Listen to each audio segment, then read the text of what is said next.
Okay guys, so this is a continuation of my previous video. We've introduced Lewis dot structures, we introduced VSEPR theory where we can give some basic shapes. We introduced the idea that if the center atom has lone pairs, that can give us some variations off of the basic shapes. And then the last thing we need to do is introduce polarity and talk about whether molecules are polar or nonpolar, which in biological terms is often referred to hydrophobic and hydrophilic. Helps us determine which molecules will mix with water and which ones won't, and that kind of thing. Very important concepts. So, I finished up last time. I talked through, I have 3 molecules on the board. The first one is CH4, then I have ammonia's NH3, then I have water. Okay? For all 3 of these, if I draw out the Lewis dot structures, I should be able to see that the number of groups around the center atom for all 3 of these are the same.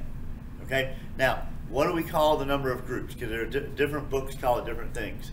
In our book, it refers to the number of groups around the center atom as the steric number. Okay? If I just count the total number of groups, which includes lone pairs and includes bonded atoms, the steric number of CH4, the carbon has 4 bonded atoms, the steric number is 4. Okay? Ammonia also has a steric number of 4. 3 bonded atoms, 1 lone pair. So that's a 4.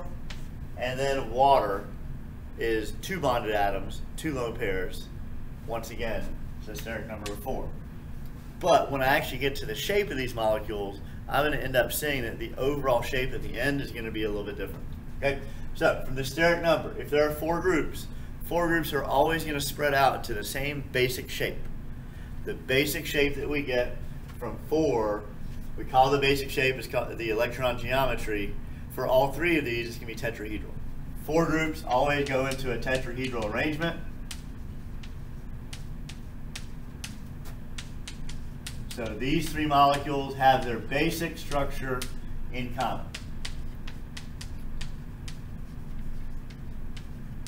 But when I move past the electron geometry, which is the basic structure that includes all groups of electrons, when I move to the next step, it's called the molecular geometry. Sometimes we refer to it as just the shape. If I ask you what's the shape of the molecule, I want the molecular geometry. So the molecular geometry means, look at what I have over there. We're still going to base everything off the tetrahedral structure, but if there are any lone pairs, take them off or ignore them from our structure and see what remains. Okay, so for the first one, CH4, if I say take off the lone pairs, your response should be, well, there aren't any. If there are no lone pairs to take off, that means nothing's going to change. The electron geometry and the molecular geometry of CH4 are going to be the same. That's always true if the center atom has no lone pairs. Okay? Tetrahedral, tetrahedral, because carbon doesn't have any lone pairs in this molecule. Next molecule, ammonia, though, I have 4 groups around the nitrogen. If I pull off the lone pair, the structure it leaves me with, again, I showed it in my last video, looks like this. There is still a position reserved for the lone pair on top. I'm just not seeing it. I'm pretending it's not there, but the structure I get is the trigonal pyramidal. So my molecular geometry or shape of ammonia is called trigonal pyramidal. Okay? And then finally, if I have a water molecule, again, I'm going to use the same basic structure molecule for water, where I drew my water molecule here. Now I kind of purposely drew it a certain way to say, okay, I've got oxygen. When I start drawing a structure, we said in chapter 8, we don't always know where everything's going to go. And when we draw a structure, we just have to get the right things there. I know that the oxygen is connected to both hydrogens with a single bond, and I know the oxygen has 2 lone pairs, but I don't really know where they go until I get to this point. Now we're worried about the shape. Now we're worried about putting things in the right place. So even though I drew the water molecule on the board with the 2 hydrogens opposite of each other, if I actually get a center atom that's tetrahedral, which these models have holes that put everything in the right place, but if I have 4 groups, the 4 holes on the atom are in a tetrahedral arrangement. I put in the 4 bonds, 2 of them are lone pairs, and then the 2 hydrogens are here. This molecule, what I can see is there's no way, no matter where I put the 2 hydrogens, there's no way for them to actually be opposite of each other. None of the bonds or sticks on this model are on opposite sides. At least they're not 180 degrees from each other. Okay? That's important. With 4 groups, none of the bonds are opposite because they're all 190 degrees apart from each other. If 2 of the groups are lone pairs, my electron geometry is tetrahedral.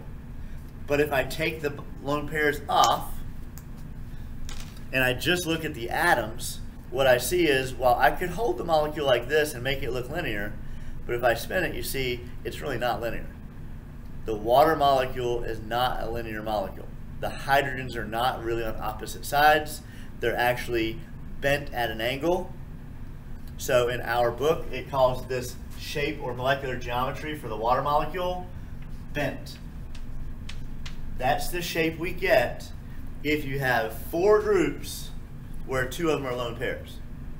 I take off the 2 lone pairs, this is what I'm left with, a bent molecule. Okay? Now, why is that important? Well, this brings us to our last concept on the far right of the board, polarity. It was introduced in chapter 8. I don't like to talk about it there because polarity doesn't make a whole lot of sense until you understand these shapes.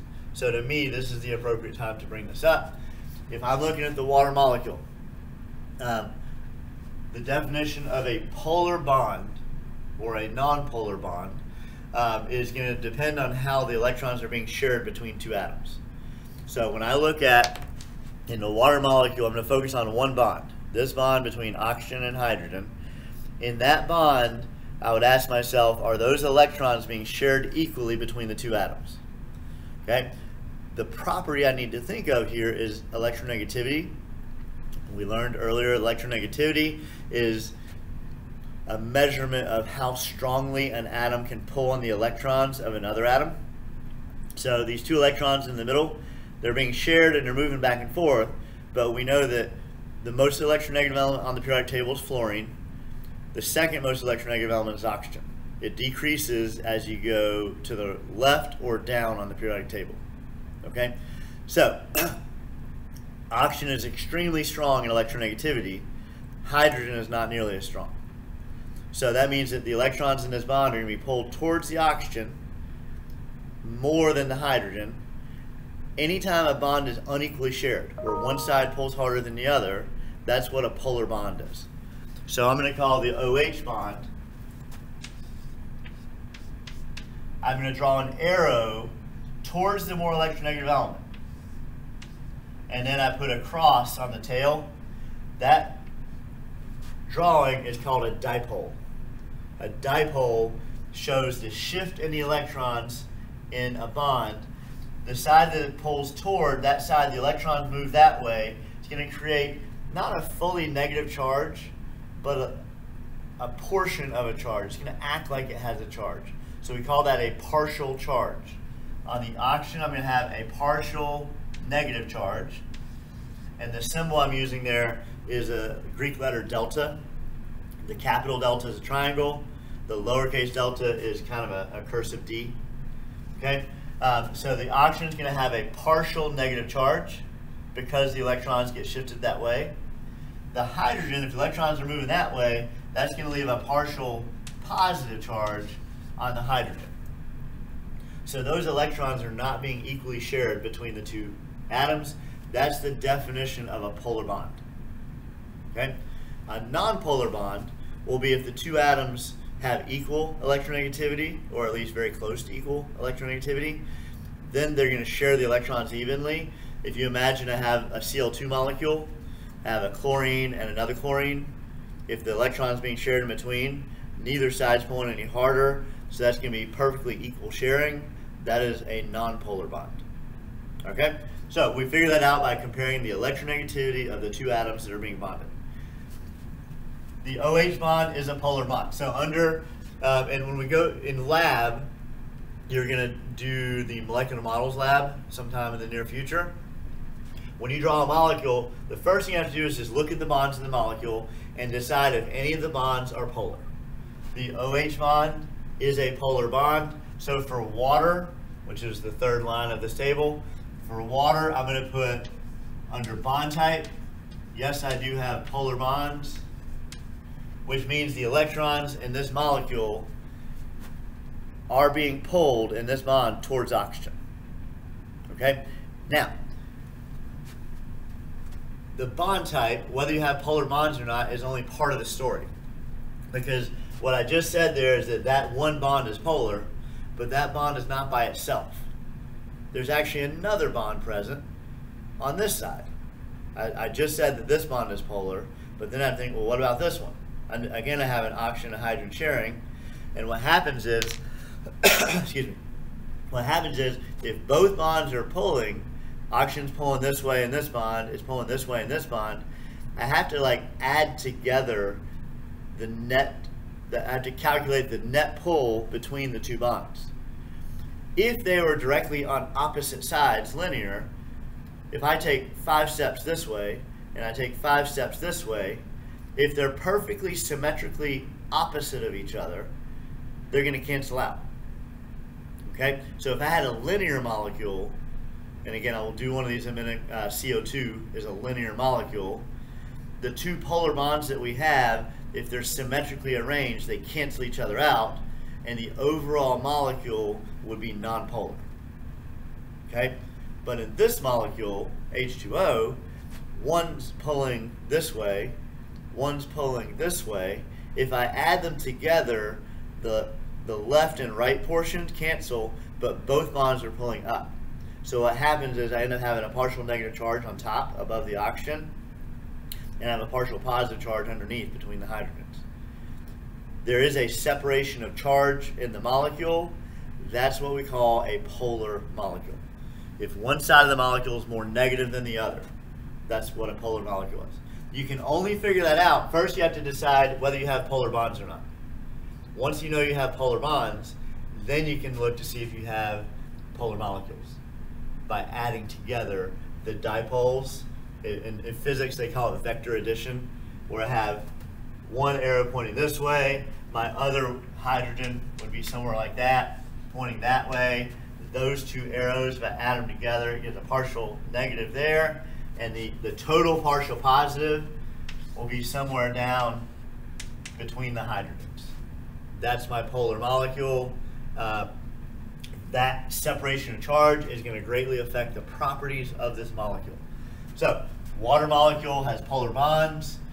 They don't cancel each other out, so the molecule is polar. This is a polar molecule. Okay, now real quickly, let's look at the other two molecules. The second row I had was NH3. Excuse me. NH3 has 3 hydrogens and a lone pair. The real quick way to do this, if you look at the ammonia molecule and just ask yourself, what's the steric number? How many groups are around the center atom? For ammonia, it is 4. The next question you ask is, okay, do I have polar bonds? The NH bond, if you look at their electronegativities, they are different enough to say, yes, it's a polar bond. So under bond type, you put polar bonds. But then for the molecule, you look and say, okay, I have polar bonds. Are they going to cancel each other out or not? And that's based on symmetry. The easiest thing is to say, if there are 4 groups, there's a lone pair and 3 hydrogens. If the 4 groups are all identical to each other, then that's going to create a symmetrical molecule. They will cancel out. It will be nonpolar. But if the 4 groups are not all the same, that's going to mess up the symmetry. It means that things won't cancel out. So when you add it all up, you will have a separation of charge. That's going to be a polar molecule. So ammonia is not symmetrical. The 4 groups are not the same. If it's not symmetrical, it's polar. So under bond type, I would put polar. And since the polar bonds don't cancel out, under molecule type, I put polar. The important one here is really the molecule type. We only look at the bond type as a stepping stone to get to the molecule type. This is the important column here. Okay, now my last molecule I had was CH4. That was the one on top. On this one, I look and say, okay, the CH bond, is it polar or not? It's actually borderline. If you look at the electronegativity, hydrogen's electronegativity, the measured value is 2.1, carbon is 2.5. They say the difference needs to be 0.5 or greater. So if this bond is polar, it's only very slightly polar. But honestly, we're not going to memorize those, okay? The electronegativities, if it's two different nonmetals, it's probably going to be a polar bond. If it's two of the same, like two chlorine atoms bonded to each other, that's going to be nonpolar. If it's two different ones, we're usually just going to assume it's polar. So CH, if I was looking at it, I'm like, that's probably polar. But then if I look at the symmetry, all four things around the carbon are the same. So whatever shape I get, everything's going to be evenly spread out. If I add up all the dipoles, they're going to cancel out anyway. So CH4 ends up being a nonpolar molecule because it's symmetrical. So under CH4, I'm going to put nonpolar. Now, why is that important? Well, when we look at the properties of these molecules, number one, it tells you which compounds will mix with each other. There's a rule in solubility we learned a long time ago, like dissolves like. Water is a polar compound. Other polar compounds will dissolve into a polar solvent. So ammonia will dissolve into water really well because they are similar to each other in their properties. CH4 or any other hydrocarbon, any molecule just made up of carbon and hydrogen, those molecules are always going to be nonpolar, and it means that they're not going to mix with water. If they don't mix, number one, that means it's insoluble, and in biology, we use a word for that, it's hydrophobic. Things that don't want to mix with water, which are nonpolar things, are hydrophobic. Things that do want to mix with water, like ammonia, are hydrophilic. Okay, so those two terms in biology are actually referring to the concepts of polar and nonpolar. Okay, we'll cut off. I'll have one more video with some more practices.